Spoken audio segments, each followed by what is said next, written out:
والسلام على رسوله الكريم نبينا محمد وعلى آله وصحابته أجمعين. One of the sisters had asked a question of us just now to give the explanation to the best of our ability, and of course our abilities are limited, so we have to go to the explanations of the Qur'an. The ayah in the 56th Surah of the Qur'an, the Surah that is called al-Waaqi'ah, the 61st verse, where Allah subhanahu wa ta'ala says, على أن نبدل أمثالكم وننشئكم فيما لا تعلمون, to transfigure you and create you in forms that you know not. I asked the sister, what is it that she didn't understand about this ayah? And she wanted to know, who is it that it's talking about? So this is the reason why we're sitting here for these brief moments, 10 minutes no more, inshallah, because Sheikh Jafar has come to lead us in the salat, and that's as important as knowing what Allah is saying in this book. I think that one of the things that is important before we try to understand the Qur'an, and we've been mentioning this for the past few nights, that one of the problems for the Muslims is that we don't know how to approach and understand the Qur'an. And this is a lesson within itself, how to approach, how to understand the Qur'an the way that the Qur'an needs to be understood.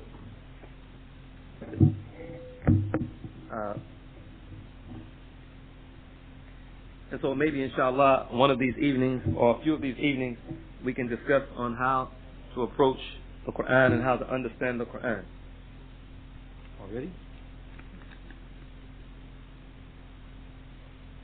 Oh. One of the ways that we can understand the Qur'an, after, of course, having some knowledge of the language and having some knowledge of the science of Qur'an and the meanings of the hadith that explain those verses and what the Sahaba have said about it. There's a variety of ways of understanding it. But the most important thing is asking Allah subhanahu wa ta'ala to give us the understanding that He wants the Qur'an to be explained in. In this particular ayah, it's important, like in all verses of the Qur'an, to go back to the beginning, or I should say verses before it, look at the verses before it and the verses after it, and find out what the people of the past have said about all the surrounding verses. In this particular ayah, it's important, from the best of my knowledge of what I'm looking at, to start with ayah number 56, if you want to talk about ayah number 61. And for that, we don't have a lot of time, because it's 7:51. But Allah subhanahu wa ta'ala, He says in ayah 56, هذا نزلهم يوم الدين, that will be their entertainment on the day of recompense. نحن خلقناكم فلولا تصدقون, we created you, then why do you believe not? أفرأيتم ما تمنون, then tell me about the human semen that you emit. Tell me about the sperm that comes from you, from the men, that is. أأنتم تخلقونه أم نحن الخالقون, is it you who created it, or are we the creator? Is it you who created it, or are we the creator? And in this ayah, which is ayah number 59, 2 ayahs before 61, we start now to see what exactly Allah means in ayah 61. When you look at this ayah, أَأَنْتُمْ تَخْلُقُونَهُ أَمْ نَحْنُ الْخَالِقُونَ, is it you who created it, or are we the creator? This ayah is similar to an ayah which Allah subhanahu wa ta'ala mentions in Surah At-Tur.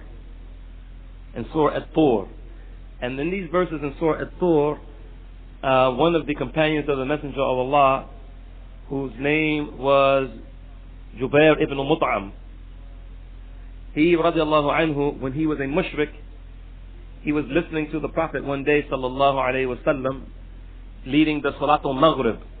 And it was the sunnah of the Prophet sallallahu alayhi wasallam to recite Surah Al-Tur in the entirety of the Maghrib prayer, which is something that's not being done today. We don't find a lot of people following the Sunnah, but it was the Sunnah of the Prophet ﷺ to recite Surah Al-Tur in the Maghrib prayer. And at least one of the things that we get from this is that the Maghrib prayer should be long and the Isha prayer should be short. But unfortunately, the Muslims have opposed the Sunnah, and they make the Isha short or long, and they make the Maghrib short. But the Sunnah is to make Maghrib long, to the exception of Ramadan, when you're fasting. So you can allow people to eat. And Surah At-Tur, the surah that starts with Turi wa Kitabin Mastur, this surah has 49 verses. Anyway, Allah subhanahu wa ta'ala, Prophet sallallahu alayhi wa sallam, he was leading the Salatul Maghrib, and Jubair ibn Mut'am radiallahu anhu was passing by, and the Prophet sallallahu alayhi wa sallam came to the ayat, the 3 verses in Surah At-Tur, which is chapter 52, verses 34 to 36, where Allah subhanahu wa ta'ala says, أَمْ خُلِقُوا مِنْ غَيْرِ شَيْءٍ أَمْ هُمُ الْخَالِقُونَ أَمْ خَلَقُوا السَّمَاوَاتِ وَالْأَرْضِ بَلْ لَا يُوقِنُونَ. Were they created by nothing, or were they themselves the creators? Were they created from nothing, or are they themselves the creators? أَمْ خَلَقُوا السَّمَاوَاتِ وَالْأَرْضِ بَلْ لَا يُوقِنُونَ. Or did they create the heavens and the earth? No. But they have no firm belief. If you listen to this ayah that the sister was asking about in Surah al-Waaqi'ah, verse number 61, and you look at verse number 59 in the same Surah al-Waaqi'ah, أَأَنْتُمْ تَخْلُقُونَهُ أَمْ نَحْنُ الْخَالِقُونَ, is it you who created it, or are we the creator? And then you go back to the ayat which came in the surah before it, at least 2 or 3 surahs before it. أَمْ خُلِقُوا مِنْ غَيْرِ شَيْءٍ, are they created from nothing? أَمْ هُمُ الْخَالِقُونَ, or are they the creators? When Jubair ibn Mut'am radiallahu anhu heard this ayah as a pagan, as a mushrik, as a kafir, who was seeking the truth, because all of the kuffar don't have kufr entirely in their hearts. All of the kuffar don't have kufr entirely in their hearts. This is why the ulama say that those kuffar who their hearts are not filled entirely with kufr, they are called talibul haq, searchers for the truth. So when Jubair ibn Mut'am radiallahu ta'ala anhu was a kafir, but was a talibul haq, he was searching for the truth, when he heard these verses, أَمْ خُلِقُوا مِنْ غَيْرِ شَيْءٍ, are they created from nothing? Are they created from nothing? أَمْ هُمُ الْخَالِقُونَ, or are they the creators? He realized, I'm not created from nothing, and I didn't create this. أَمْ خَلَقُوا السَّمَاوَاتِ وَالْأَرْضِ, or are they the creators of the heavens and the earth? بَلْ لَا يُوقِنُونَ, for surety they don't have firm belief. He said, when I heard these verses from his rational knowledge, when I heard these verses, he said, my heart was about to burst, was about to rent asunder. And that was the first time that Iman entered into my heart. And then he took Shahada. So in this surah that the sister is asking about, in verse number 59, is it you who created it, or are we the creator? Is it you who created it, or are we the creator? And here where Allah subhanahu wa ta'ala says, أَمْ نَحْنُ الْخَالِقُونَ, are we the creator? This is not numbers. This is not the plural of numbers. This is not the plural of numbers. This is called the royal we. The we of royalty. The we of highness. This is not the plural of numbers. It is though the Imam stands on the minbar and he says, what we are going to talk about today, but it's only one person. Or the president says, what we are going to do today, we are going to veto this bill. We are going to attack this country. But he's talking by himself. The Queen says, we, the Queen of England. It's only one person. So this is the we of royalty. The we of highness. To show the highness of the office. And another proof of this is that nowhere in the Qur'an will you find Allah using this royal we in the third person plural. You never ever will find in the Qur'an Allah using the royal we in the third person plural. He always uses it in the first person plural. You never hear Allah saying, and they created the heavens and the earth. And when they created the human being. And when they send the clouds through the sky. And when they make the ships sail on the oceans. It's always we. وَخَلَقْنَاكُمْ لَقَدْ خَلَقْنَاكُمْ. We created you. Then Allah says, نَحْنُ قَدَّرْنَا بَيْنَكُمُ الْمَوْتَ وَمَا نَحْنُ بِمَسْبُوقِينَ. We have decreed death to all of you, and we are not unable. We have decreed death to all of you, and we are not unable. So now after the human being realizes that they didn't create this, though the 5% say that they're God, once the human being realizes that they didn't create this, though Louis Farrakhan to this day still says that he is Allah, and that all black men are Allahs, وَلِيَعْذُ بِاللَّهِ. Once the human being realizes that they are not the creators of the heavens and the earth, then Allah subhanahu wa ta'ala says, نَحْنُ قَدَّرْنَا بَيْنَكُمُ الْمَوْتِ. We have decreed death to all of you, to let you know that we are going to make you go back to that state that which we took you from, which is out of the earth, as Allah subhanahu wa ta'ala says in Surah Taha. He says, مِنْهَا خَلَقْنَاكُمْ وَفِينَا نُعِيدُكُمْ وَمِنْهَا نُخْرِجُكُمْ تَارَةً أُخْرَى. From it we took you, meaning the earth. To it we will return you again. From it we created you. To it we will return you. And from it we will bring you once again. Allah is now reminding us that He is the one who created us.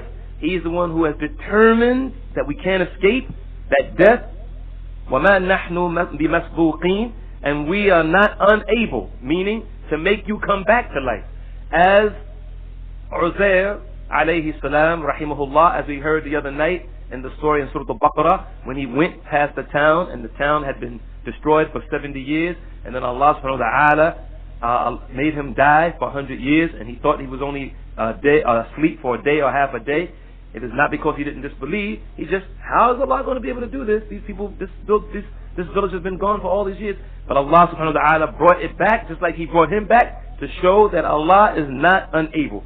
Then, verse 61, of which the sister said, عَلَىٰ أَن نُبَدِّلَ أَمْثَالَكُمْ وَنُنْشِئَكُمْ فِي مَا لَا تَعْلَمُونَ. To transfigure you and create you in forms that you know not. Now, according to the tafseer of this ayah, Allah subhanahu wa ta'ala, according to Tafseer al-Tabari, he says, عَلَىٰ أَن نُبَدِّلَ أَمْثَالَكُمْ بَعْدَ مُهْلِكِكُمْ فَنُجِيءُ بِآخِرِينَ مِنْ جِنْسِكُمْ. That we will transform the likeness of you after you have been destroyed, and we will bring the others from your likeness. In other words, after Allah subhanahu wa ta'ala makes you go, He destroys you, He brings you back, you who He destroyed, in another creation. He transforms you to another creation, either after the resurrection in al-Jannah, or either in an-Nar, similar to you.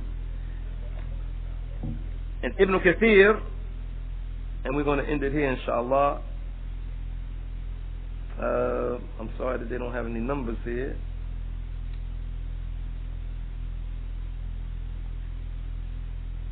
He says, نُغَيِّرُ خَلْقَكُمْ يَوْمَ الْقِيَامَةِ.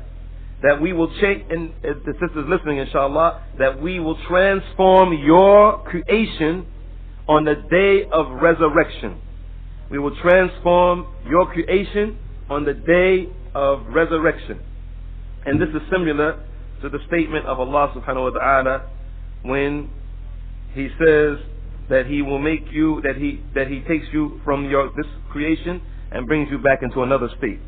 So the meaning of this ayah is that Allah subhanahu wa ta'ala, the state that we're in now, He's going to take us from this state, and He's going to take us from our graves, bring us to another creation, and then after that transform us into something that was similar to what we were in the dunya, into the Jannah or into the Nar. And we ask Allah subhanahu wa ta'ala to grant us His Jannah and to keep us far away from His hellfire. Wa sallallahu wa sallam wa barak ala nabiyyina Muhammadin wa ala alihi wa sahbihi wa sallam.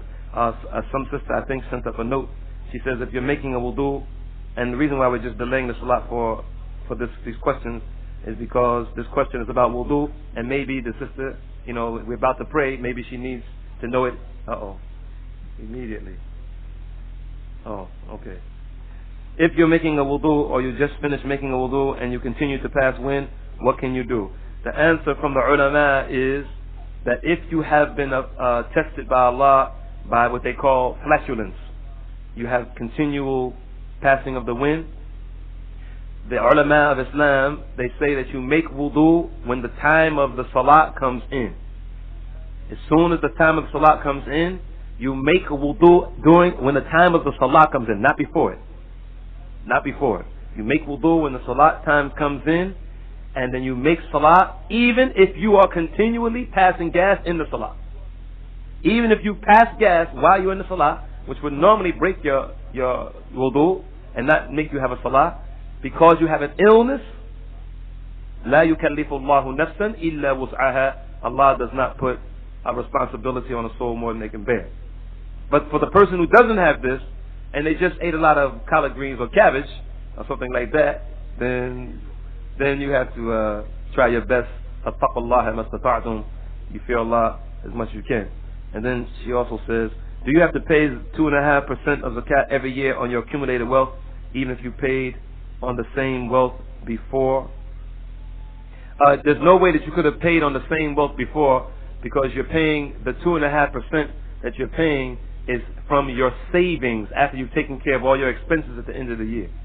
So it's not you're spending on your wealth. You're spending on the savings. You've saved it, you've taken care of all your expenses for the year, and whatever you have saved, if you have a certain amount saved, and it has to be a certain amount, of course, there's a certain amount saved, then you pay 2.5% on that. And this answer is general. This answer is general. We can't use this answer that we're giving for every circumstance. It's general. Because you might own cattle. You might have some gold jewelry. So this is a general answer. Don't take this answer to be specific. Alright? The next one was, do you have to pay zakat on the same wealth if you lend the money out and had not paid it back? Allahu A'lam. I don't know. And the last question is, so are you saying it's reincarnation? No, it's not reincarnation if you're talking about the verse, because reincarnation is to believe that you were in another form in this life, and you came back in this life in another form. Before Akhirah, before Yawm al-Qiyamah. Reincarnation is to believe that you were in a lesser or a higher form, like mineral, animal, or vegetable, in this life, and then you came back. Like you were a rock, or you were a paper clip down at the Kinko's, or something like that. La hawla wa la quwwata illa billah. So inshallah, we can make salah, inshallah.